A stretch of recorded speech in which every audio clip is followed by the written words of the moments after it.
यहाँ पर कहने का भाव ये है कि हमारा जो जीवन है केवल प्रारब्ध पर निर्भर नहीं है और न ही केवल प्रयास पर निर्भर है। यह प्रारब्ध और प्रयास का मिला जुला स्वरूप है।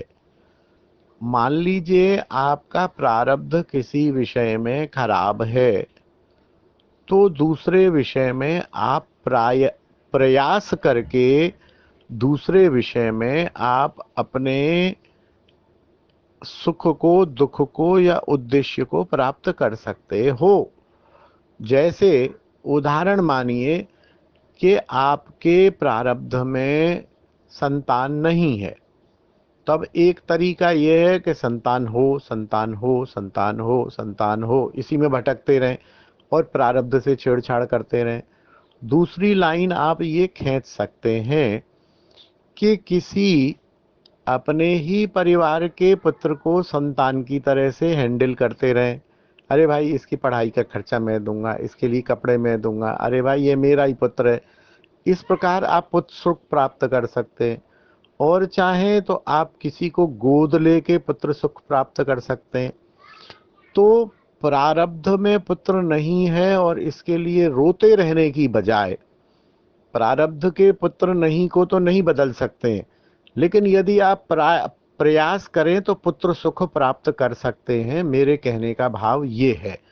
इसी प्रकार जैसे और भी बहुत सारी चीजें हैं कि आपकी पत्नी चिड़चिड़ी है, हर बात में अड़चन लगाती है।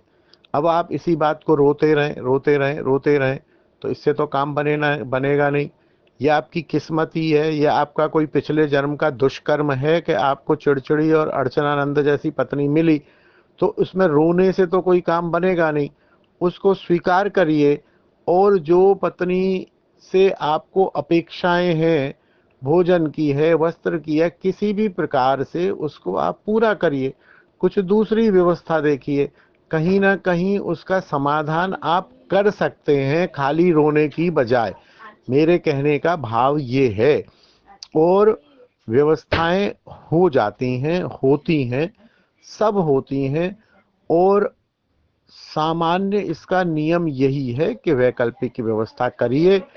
विशेष संकेत यह है कि सबकी अपनी अपनी प्रारब्ध के हिसाब से, किसी का पति गड़बड़ है, अब वो जीवन भर यही रोता रहे, पति गड़बड़ है, पति गड़बड़ है, पति गड़बड़ है, पति गड़बड़ है। अरे गड़बड़ तो है ही है, अब उसको स्वीकार करो।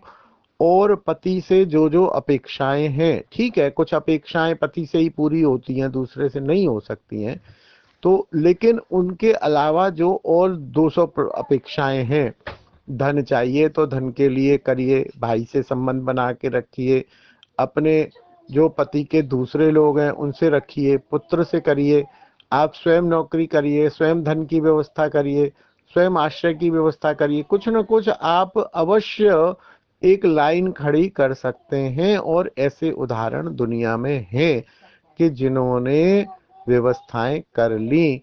जैसे किसी के पति गुजर गए, विधवा हो गई, अब वो रोती रहे, तो इससे तो काम बनेगा नहीं। प्रारब्ध में तो उसके विधवा होना है, लेकिन उसके साथ साथ वो प्रयास करे और अपनी प्रारब्ध से लड़े, तो स्वयं नौकरी करे, स्वयं बच्चों को पढ़ाए, स्वयं कुछ भी करे, स्वयं पुनर्विवाह करे, स्वयं कुछ भी करे, तो प्रारब्ध के समान एक लाइन और खींची जा सकती है। मेरा भाव ये है। जय श्री राधे, जय निताई।